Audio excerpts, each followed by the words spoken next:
El sábado 6 de septiembre, en Informe Semanal, emitieron un reportaje sobre los pueblos de Franco, entre el mito y el olvido. Lo podéis ver en RTV Play. Para muchos, el primer contacto con estos pueblos de colonización se ha reducido durante años a la visión de grupos de construcciones blancas e iguales en los márgenes de algunas carreteras. En nombre de esos lugares, a menudo apellidados del caudillo, o de Franco, o de Yagüe, no dejaba lugar a dudas en el imaginario de un país que vivió una guerra y después una dictadura caracterizada por el protagonismo del propio genocida, de su creador.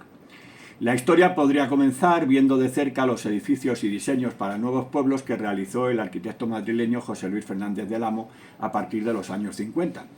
Hay más de 30 pueblos documentados en las diferentes cuencas hidrográficas españolas. Incluso hubo una exposición, Pueblos de colonización, miradas de un paisaje inventado, que consiguió acercar un poco al gran público la realidad de aquellos lugares. Habilitar el agua o inventar paisajes ya no es solamente hablar de arquitectura, sino de quienes tuvieron que empezar de cero y crear un espacio común en momentos de miseria en muchas partes, especialmente en el mundo agrario. Y es que entre los años 40 y 70, después de finalizada la Guerra de España, se planificaron y construyeron más de 300 nuevos pueblos auspiciados por la política de regadíos y embalses.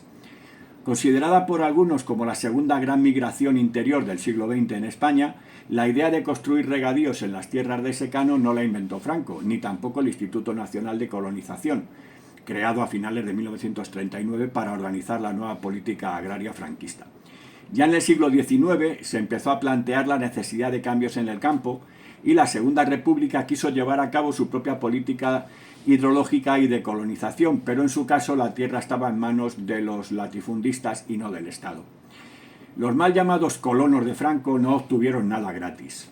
Muy al contrario, pagaron sus viviendas y sus parcelas con trabajo y cosechas. Y no siempre lo consiguieron. Algunos de ellos, al no cumplir con las condiciones que imponía el Instituto de Colonización en cosechas y pagos, no tuvieron opción de quedarse. Otras familias ni tan siquiera pudieron formar parte de estos nuevos colonos, porque las condiciones para optar a una vivienda dejaban fuera a todos aquellos que no tuvieran un expediente limpio y tenían que ser avalados por el cura, el alcalde, el jefe de falange o la Guardia Civil. Entre los más mayores que aún pueblan muchas de estas localidades repartidas por casi toda la geografía española, aunque especialmente en Extremadura y Andalucía, los recuerdos de aquellos primeros años no han podido borrarse, a pesar del silencio al que estuvieron condenados. Los que sí pudieron hacerlo han sido los hijos e hijas de aquellos primeros colonos. Cuentan con orgullo los duros trabajos de sus padres para conseguir el sueño de la tierra y de un lugar digno para vivir.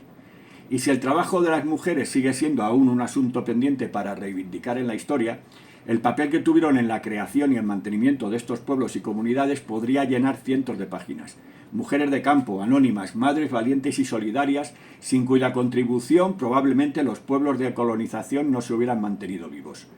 Las imágenes del dictador, repetidas hasta la saciedad en el nodo, entregando títulos de propiedad a los colonos, no son sino otro escenario más de la política de propaganda del régimen. Los mal llamados pueblos de Franco reivindican ahora sí ya su propia historia.